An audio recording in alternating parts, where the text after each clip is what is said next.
দর্শক, আওয়ামী লীগের রাজনীতি যখন মানে তাদের কার্যক্রম নিষিদ্ধ আছে, ছাত্রলীগ পুরো দলই নিষিদ্ধ দল, সেরকম একটা পর্যায়ে আওয়ামী লীগের রাজনীতি ফিরিয়ে দেওয়া হবে কিনা, তারা রাজনীতি করতে পারবে কিনা, পেশাজীবীদের সংগঠনের নির্বাচনে আওয়ামী লীগকে নির্বাচন করতে দেয়া হচ্ছে না, আওয়ামী লীগকে তো না, আওয়ামী লীগের যারা অনুসারী তাদেরকে প্রার্থী হতে দেয়া হচ্ছে না, তাদের ভোটাররা ভোট দিতে যাচ্ছে না, এরকম দৃশ্য আমরা দেখছি। এরকম দৃশ্য যখন দেখছি তখন একটা প্রশ্ন উঠেছে, সেই প্রশ্নটা খুবই গুরুত্বপূর্ণ প্রশ্ন। আওয়ামী লীগ যদি মানে রাজনৈতিকভাবে ফিরে আসে কিংবা ফিরে আসতে চায়, ধরে নেওয়া যাক যে আওয়ামী লীগের রাজনীতির উপরে নিষেধাজ্ঞা তোলা হলো না, কিন্তু আওয়ামী লীগ ফিরে আসতে চাইছে, আওয়ামী লীগ সিদ্ধান্ত নিল তারা রাজনীতিতে প্রত্যাবর্তন করবে, তারা রাজনীতিতে তাদের যে চিরচেনা রূপ সেই রূপটা দেখাবে, তাহলে কি তাদেরকে প্রতিহত করা কিংবা প্রতিরোধ করার যে ক্ষমতা, সেই ক্ষমতা বিএনপির কিংবা বিএনপি সরকারের রয়েছে? এই প্রশ্নটা উঠেছে। কিংবা সরকারের বাইরেও বিরোধী দল সহ যারা সবাই রয়েছে, তাদের সবার কি আওয়ামী লীগের মানে রাজনীতিকে প্রতিরোধ করার মতো ক্ষমতা রয়েছে? এখন অনেকে ভাবতে পারেন যে এই প্রশ্নটা তো একটা অবান্তর প্রশ্ন। অবান্তর প্রশ্ন কেন? কারণ এই তো কদিন আগে 24-এর 5 আগস্টে আওয়ামী লীগের ভয়াবহ মানে ভরাডুবি হলো, পতন হলো, যে পতনের এগেনেস্টে মানে যে পতন ত্বরান্বিত করলো যারা, তারাই তো এখন সরকারি এবং বিরোধী দলে, তো তারা কেন আওয়ামী লীগের ফিরে আসাটাকে রুখতে পারবে না কিংবা প্রতিরোধ করতে পারবে না কিংবা প্রতিহত করতে পারবে না? সেই প্রশ্ন করাটা একটা অবান্তর প্রশ্ন, একটা মূর্খের মতো প্রশ্ন। এই কথা অনেকে বলতেই পারেন, প্রশ্ন করতেই পারেন। সেই ব্যাখ্যাটা খুঁজবো, সেই কারণটা খুঁজবো, কারণ এই বক্তব্যটা আমার বক্তব্য নয়, এই বক্তব্যটা বিএনপির সাবেক নেত্রী, বর্তমানে স্বতন্ত্র সংসদ সদস্য রুমিন ফারহানার বক্তব্য। তিনি সম্প্রতি একটি টক শোতে, আমেরিকার একটি চ্যানেলের টক শোতে এরকম মন্তব্য করে রীতিমতো আকাশ পাতাল কাঁপিয়ে দিয়েছেন। চলুন রুমিন ফারহানা কি বলতে চাইছেন, কি বোঝাতে চাইলেন এই বক্তব্যের মাধ্যমে, তার মতামত কি, বাস্তবতা কি, সেগুলো একটু বুঝে দেখি। এই ভিডিওতে থাকবেন। দর্শক, অনেকেই বলে যে বিরোধী দল হিসেবে আওয়ামী লীগ অনেক বেশি কার্যকর, অনেক বেশি শক্তিশালী। বিরোধী দল হিসেবে বিএনপি অতটা কার্যকর না, শক্তিশালী না, কিংবা অন্য কোনো দলও বিরোধী দল হিসেবে এতটা শক্তিশালী না কিংবা কার্যকর না যতটা আওয়ামী লীগ বিরোধী দল হিসেবে কার্যকর এবং শক্তিশালী, যেটা আমরা 2006-এ বিএনপি সরকার পতনের পরে অনেকটা দেখেছি। এই প্রেক্ষিতেই বিবিসি বাংলার সাবেক প্রধান সম্প্রতি মন্তব্য করেছেন যে এই কথা বলতে গিয়ে তিনি বলেছেন যে মানে বরং এটাই দেশের জন্য ভালো যে আওয়ামী লীগ সবসময় যদি বিরোধী দলে থাকতো, তাহলে সরকারি দল একটু মানে ইয়ার মধ্যে থাকতো, একটু ভাবনার মধ্যে থাকতো, একটা টেনশনে থাকতো। সরকারি দলকে টেনশনে রাখা, সরকারি দলকে একটা বিপদের মধ্যে রাখা, সরকারি দল যেন ভুল কিছু করতে না পারে সেরকম মানে তটস্থ থাকা এবং রাখার ব্যাপারে আওয়ামী লীগ যথেষ্ট কার্যকর একটা শক্তি। সেই কারণে তিনি বলেছেন যে আওয়ামী লীগ বরং সবসময় বিরোধী দলে থাকলেই ভালো হয়। কথাটা কেন বললাম? কথাটা এই কারণেই বললাম যে আওয়ামী লীগ মানে যে দলটার বয়স প্রায় 80 বছর হতে চলল, ঐতিহ্যবাহী দল, মুক্তিযুদ্ধের নেতৃত্ব দানকারী দল, বহু লড়াই সংগ্রাম করা দল, এবং মানে আমরা দেখেছি 96-এ তারা যখন ক্ষমতায় আসলো, 21 বছর অপেক্ষার পরে কিন্তু তারা ক্ষমতায় এসেছে। এই 21 বছরে আওয়ামী লীগকে কিন্তু ভেঙে টুকরো টুকরো করা, আওয়ামী লীগকে নিশ্চিহ্ন করা, এই কাজগুলো করা যায়নি। আবার বিএনপিও অনেক বড় একটা শক্তি, তারা 17 বছর পর এবার ক্ষমতায় আসলো। আওয়ামী লীগ সম্পর্কে যে মন্তব্যটা রুমিন ফারহানা করছেন, তিনি বলছেন যে আওয়ামী লীগ যদি রাজনৈতিকভাবে মাঠে নামে, খুবই গুরুত্বপূর্ণ কথা, আওয়ামী লীগ যদি রাজনৈতিকভাবে মাঠে নামে তাহলে সেটা ঠেকানোর কোনো পলিটিক্যাল উইজডম, স্ট্রেংথ বা ক্যাপাসিটি বিএনপির নেই। খুবই গুরুত্বপূর্ণ তিনটা শব্দ তিনি ব্যবহার করেছেন। পলিটিক্যাল উইজডম নেই, পলিটিক্যাল স্ট্রেংথ নেই, পলিটিক্যাল ক্যাপাসিটি নেই। অর্থাৎ রাজনৈতিক যে ক্যাপাসিটি কিংবা শক্তি সেটা বিএনপির নেই, যেটা দিয়ে আওয়ামী লীগ যদি মাঠে ফিরতে চায় সেটাকে ঠেকানো যাবে। বিএনপির সাবেক ডাকসাইটে এই নেত্রী যখন এই কথা বলেন, তখন ব্যাপারটাকে গুরুত্বপূর্ণ হিসেবে ভাবতে আপনি বাধ্য। বিএনপি কতটা সক্ষম আওয়ামী লীগকে মোকাবেলা করতে পলিটিক্যালি, সেটা একটা বড় প্রশ্ন হয়ে ওঠে। আবার ওই যে বিবিসি বাংলার সাবেক প্রধানের কথা বললাম যে আওয়ামী লীগ বিরোধী দল হিসেবে বিরোধী অবস্থানে, সরকার বিরোধী অবস্থানে যখন থাকে তখন অনেক বেশি শক্তিশালী। কিন্তু বর্তমানে আওয়ামী লীগের যে অবস্থা, 2024-এর পতনের পরে আওয়ামী লীগের যে অবস্থা, সেই অবস্থায় কি বলা যায় যে আওয়ামী লীগ ততটা শক্তিশালী, যতটা শক্তিশালী হলে বিএনপি তার ক্যাপাসিটি লেস হয়ে যাবে আওয়ামী লীগকে প্রতিহত করতে কিংবা ঠেকাতে? সেই প্রশ্নগুলো আসবে।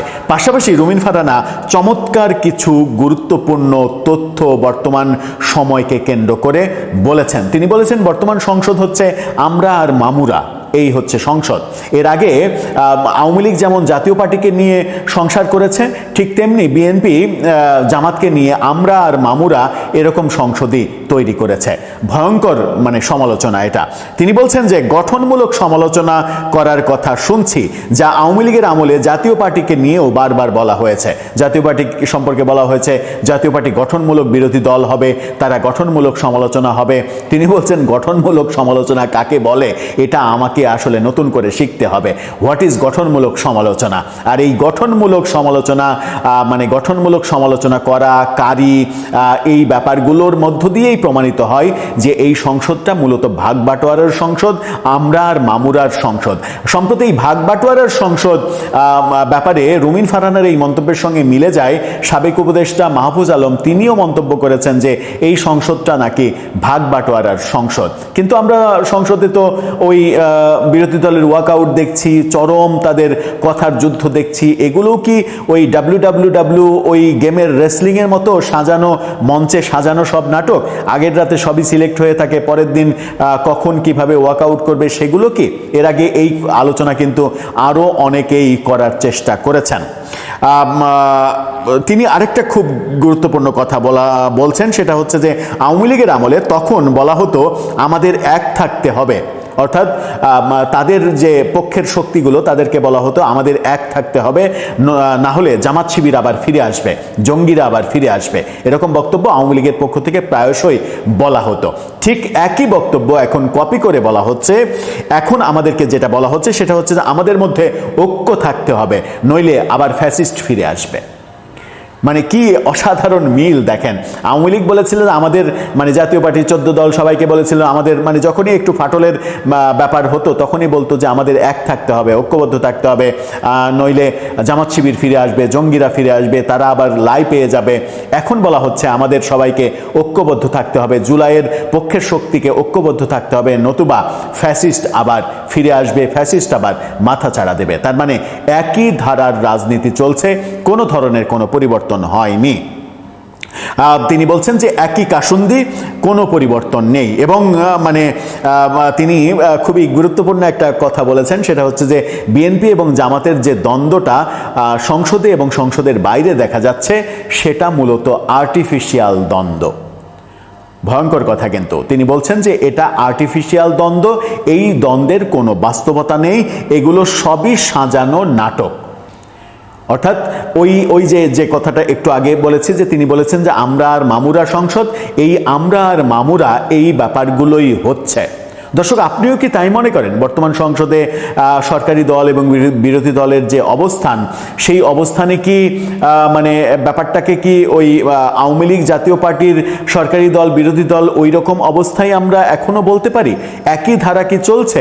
এবং এই ধারাতে থেকে রুমিন ফারহানা যেটা বলছেন, অনেকে যেটা বলার চেষ্টা করেন সেটা হচ্ছে যে আওয়ামী লীগ যদি সত্যিই ফেরে তাহলে 1 ঘন্টাও লাগবে না বিএনপি, জামাত, এনসিপি সহ সমস্ত দল, মানে জামাত নেতৃত্বের 11 দল আর বিএনপি নেতৃত্বের যে কয়টা দল আছে সবাই এক প্ল্যাটফর্মে চলে আসবে, সবাই ঐক্যবদ্ধ হবে এবং সবাই জোটবদ্ধ হয়ে নির্বাচন করবে। এটা করতে, এই সিদ্ধান্ত নিতে 1 ঘন্টাও সময় লাগবে না। এই আলোচনা যারা করেন তাদের আলোচনাটাও কি তাহলে ঠিক? আপনার মন্তব্য জানিয়ে লিখতে পারেন। আসসালামু আলাইকুম। জাতীয় সংসদ নির্বাচন 12 ফেব্রুয়ারি যেটা হয়ে গেল, সেটায় আওয়ামী লীগের অংশগ্রহণ করার কোনো ধরনের কোনো সুযোগ ছিল না। ধরেন স্বতন্ত্র প্রার্থী হতে পারত, বাট আওয়ামী লীগের স্বতন্ত্র প্রার্থী যারা হবেন, এটা তো এমন কোনো নির্বাচন না যে XYZ যে কাউকে ইলেকশন করালেই হলো। মানে পুরো বাস্তবতাটাই ছিল আওয়ামী লীগ নামে বা আওয়ামী লীগের গন্ধ আছে এমন কেউ নির্বাচন অংশ নেবে তাহলে ইউনূস সরকার সাথে সাথে জেলে ভরতো। কারণ আমরা টুকটাক উদাহরণ দেখেছি, আমরা 2-3 জন স্বতন্ত্র প্রার্থী দেখেছি, ইভেন আওয়ামী লীগের সাবেক এক নেতাও ইলেকশন করতে গেছে, তাকেও জেলে যেতে হয়েছে। আর বাস্তবতা ইউনূস সরকার কি বলবো, বিএনপি সরকারের সময় সেও তো এই এক সুপ্রিম কোর্ট বার অ্যাসোসিয়েশন নির্বাচনে আওয়ামী লীগকে নির্বাচন করতে দেওয়া হয়নি। ফলে জাতীয় নির্বাচন বা এই কেন্দ্রীয় বারের নির্বাচন, এই নির্বাচন এবং স্থানীয় নির্বাচনের মধ্যে একটি পার্থক্য আছে। আপনারা জানেন যে বাংলাদেশের স্থানীয় সরকারের ম্যাক্সিমাম উইংয়ে এক ইউনিয়ন কাউন্সিল চেয়ারম্যান ছাড়া আর বাদবাকি সব পৌরসভা বলেন, জেলা পরিষদ বলেন বা অন্যান্য যে উপজেলা পরিষদ বলেন, সব জায়গায় এখন ফাঁকা হয়ে আছে, কোথাও কোনো জনপ্রতিনিধি নেই। বর্তমান সরকার দায়িত্ব নেওয়ার পরেই বেশ কিছু প্রশাসক নিয়োগ করলো, যা নিয়ে ব্যাপক আলোচনা সমালোচনা হয়েছে এবং স্বাভাবিকভাবে প্রশ্ন উঠেছে যে এই সরকারও কি আগের সরকারের ধারাবাহিকতায় তারা দলীয়করণের দিকেই ঝুঁকলো কিনা। নিশ্চিতভাবে এটা একটা বড় দলীয়করণ এবং এই ট্রেডিশন থেকে বাংলাদেশ বের হয়ে আসতে পারছে না। এই সময়ে এসে সরকার সিদ্ধান্ত নিয়েছে দুটি। একটা হলো যে দ্রুত তারা স্থানীয় সরকার নির্বাচন করবে এবং স্বাভাবিকভাবে বিএনপিতেও ওই অনুকূল পরিবেশে বিএনপির আগে যারা আওয়ামী লীগ সরকারের সময় অনেক জনপ্রিয় মানুষ, তারা শুধু বিএনপি করার কারণে জনপ্রতিনিধি হতে পারে না, ইলেকশন করতে পারে নাই, ইলেকশন করলেও হেনস্থার শিকার হয়েছে, হয়রানির শিকার হয়েছে, তারা তো অধীর আগ্রহে অপেক্ষা করছে তাদের সরকার এখন স্থানীয় সরকার নির্বাচন হবে। তারা এবং কোথাও কোথাও উপজেলা নির্বাচন কে করবে, পৌর নির্বাচন কে করবে, এগুলো ভাগ বাটোয়ারা হচ্ছে, কোথাও কোথাও প্রতিযোগিতাও হচ্ছে। সুতরাং স্থানীয় সরকার নির্বাচন বিএনপি সরকার দিবে, এটা একটা সিদ্ধান্ত তারা নিয়েছে। আরেকটা সিদ্ধান্ত নিয়েছে যে আওয়ামী লীগ যে একটা ভয়ঙ্কর হঠকারী সিদ্ধান্ত নিয়েছিল স্থানীয় সরকার নির্বাচন নিয়ে, যে ওই নির্বাচনে দলীয় প্রতীক দেওয়া হয়েছিল, এবার সেই দলীয় প্রতীকটা থাকবে না। ফলে স্থানীয় নির্বাচনে যেহেতু অনেকগুলো স্পট, অনেক উইং, সেখানে নির্দিষ্ট একটা দুইটা জায়গায় ফোকাস রাখা খুব মুশকিল। আওয়ামী লীগ এই সুযোগটা কাজে লাগাতে চাইছে। এখন যেহেতু জনমতের দিক দিয়ে আওয়ামী লীগ 5ই আগস্টে যে সিচুয়েশন ছিল তার চেয়ে অনেক পরিবর্তন হয়েছে এবং আওয়ামী লীগের দিকে একটা সিম্পেথিয়াইজড পরিস্থিতি তৈরি হয়েছে। সেই কারণে আওয়ামী লীগ, এবং আমরা যতটুকু খোঁজ রাখি জানি, যে স্থানীয় নির্বাচনকে আওয়ামী লীগ একটা সুযোগ হিসেবে কাজে লাগাতে চাইছে। তারা ইতিমধ্যে স্থানীয় সরকারে নির্বাচনে প্রতিদ্বন্দ্বিতা করবেন এমন তাদের লোকজনকে তারা ইতিমধ্যে সিগন্যাল দিয়েছেন এবং স্থানীয় সরকার নির্বাচনে প্রতিদ্বন্দ্বিতা করার জন্য সর্বোচ্চ কৌশল নিয়ে প্রতিদ্বন্দ্বিতা করার জন্য আওয়ামী লীগ থেকে সিগন্যাল দেওয়া হয়েছে। সেক্ষেত্রে যারা স্থানীয় নির্বাচন করবেন তাদেরকে এখন আর কোনো লাইমলাইটে আনা হচ্ছে না, কোথাও কোনো মিডিয়াতে অথবা সোশ্যাল মিডিয়াতে অথবা এই যে ঝটিকা মিছিল টিছিল হয় এইসব কর্মকাণ্ডে, অথবা তাদের ইন্টারনাল যে গ্রুপ মিটিং গুলো হয় টেলিগ্রামে, হোয়াটসঅ্যাপে বা অন্যান্য যে অনলাইনে ভার্চুয়াল মিটিং হয়, সেগুলোতেও তাদেরকে যুক্ত করা হচ্ছে না, যেন এখন থেকে তারা টার্গেট না হয়ে যায়। প্রত্যেক এলাকাতেই বিরূপ পরিস্থিতি হলেও সর্বোচ্চ আওয়ামী লীগের লোকজনকে নির্বাচনে অংশগ্রহণ করার জন্য সিগন্যাল দেওয়া হয়েছে। এবং যেহেতু স্থানীয় সরকার নির্বাচন, সেইখানে যদি স্বতন্ত্র প্রার্থী কেউ দাঁড়ায়, তার উপরে যদি কোনো বড় রকমের ইউনূস সরকার যে ধরনের হিংসাত্মক আচরণ করেছে, এই ধরনের হিংসাত্মক আচরণ করলে তখন সরকারের উপরে একটা দাগ পড়বে। এইটাও তখন বিশ্ববাসীকে বা আন্তর্জাতিক পরিমণ্ডলে আওয়ামী লীগ তুলে ধরতে পারবে। তো এই সিচুয়েশন থেকে আগামী স্থানীয় সরকার নির্বাচনে আমরা নিশ্চয়ই দেখতে পাবো যে নিষিদ্ধ ঘোষিত সংগঠন হওয়ার পরেও আওয়ামী লীগ সমর্থিত লোকজন ইলেকশনে কতটুকু অংশ নিচ্ছে, যেহেতু তারা দলীয়ভাবে ইতিমধ্যে এটা একটা সিগন্যাল দেওয়া হয়েছে, এবং তাদের মধ্যে কতজন কাঙ্ক্ষিত ফলাফল নিয়ে আসতে পারছে।